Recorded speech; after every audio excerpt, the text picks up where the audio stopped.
I rise to support the motion.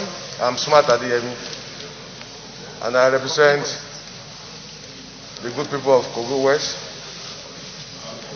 And like Mr. President will attest to it, I personify the masses of this country.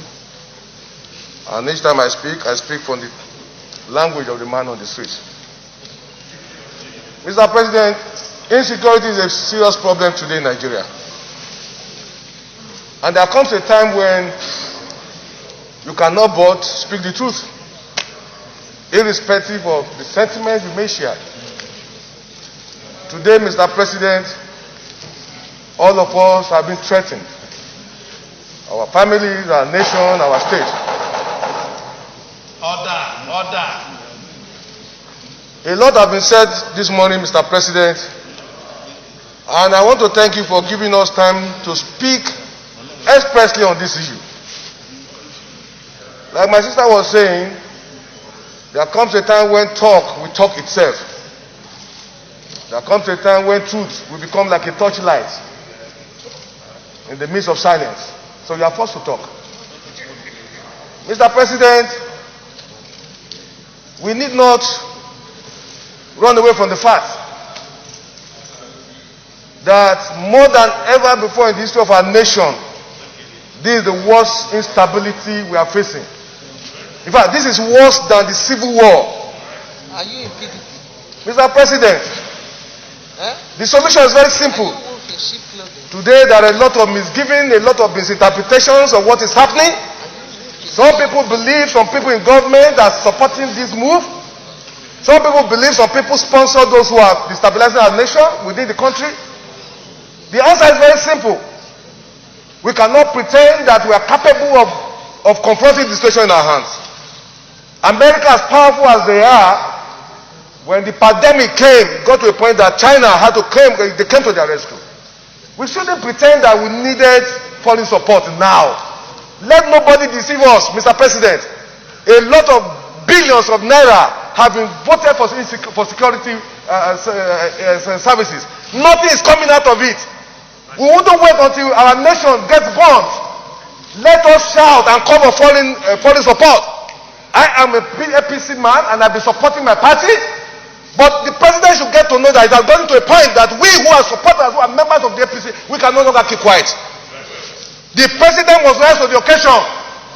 You will not see the truth and you are afraid to say it because you will die. We must open, Mr. President. The nation is on fire. The president must rise to the occasion. It costs us nothing to get foreign support. We must rise to the occasion. We must bring in people to save this country, or else we will be consumed. Every one of us will have a chapter for history. Whenever the history of this period will be written, whatever is our position, we have a chapter. We cannot keep quiet any longer. It has gotten to a point that we cannot sleep with our two eyes closed. We are not free. Our children are not free. The president must rise to the occasion. There is no nation that is so powerful that doesn't need support of other nations. Individual cannot say you will leave the war without any other person with you. So we must rise. The situation is our security system has collapsed. It has failed. And because it has failed, we need to look for foreign support. It costs Nigeria nothing. Forget the ego, forget the superiority of Nigeria in African nation. Today, we are facing serious problem.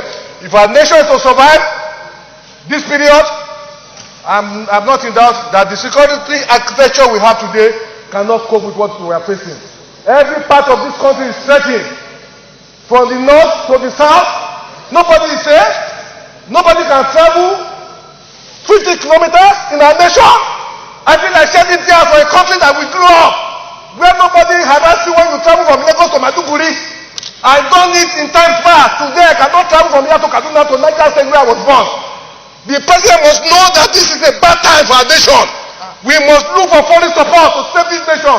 This is my position, Mr. President. We must rise to it. They are killing people in the east, in the west, in the south, in the north. We should shut down the National Assembly. Let's shut down. If we cannot save this country, we stay in our homes. Our country is bleeding. People are in poverty. There's no food. People are hungry. Insecurity is threatening us. We cannot pretend. It's better we're not here. must not sit down here. People are dying. Every day Nigerians are dying. We must go to education. As for me, Mr. President,